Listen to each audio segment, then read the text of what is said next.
Hi friends, இப்போ நம்ம செய்ய போகிறது உருளைக்கிழங்கு கூட்டு. அதுக்கு இந்த மாதிரி உருளைக்கிழங்க வேக வச்சு எடுத்துக்கணும். உப்பு போட்டு வேக வச்சு எடுத்துக்கணும். இந்த மாதிரி உருளைக்கிழங்கு வேக வச்சு தோலை உரிச்சுக்கிட்டு இந்த மாதிரி மசிக்கிறத வச்சு இந்த மாதிரி நல்லா மசிஞ்சிக்கலாம். அவங்கள்ட்ட மசிக்கிறது இல்லைன்னா கையினால் கூட மசிச்சுக்கலாம். இந்த மாதிரி நல்லா மசிச்சுட்டு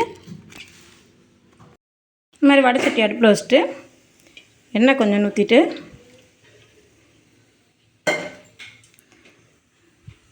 இதிலே கடுகு 2-3 போட்டு நல்லா வெடிக்க விட்டுக்கணும். கடுகு வெடித்து வரையில் இந்த மாதிரி பூண்டை போட்டு நல்லா கிண்டி எடுத்துக்கணும். நல்லா கிண்டிக்கலாம்.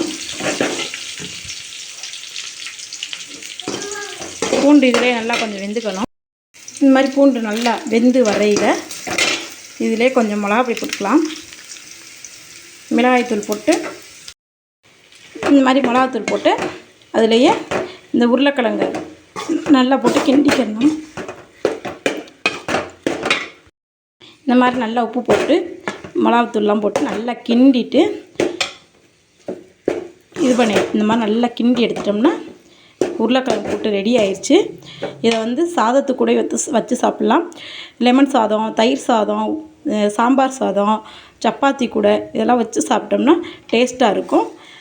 உருளைக்கிழங்கு கூட்டு ரெடி. Bye friends.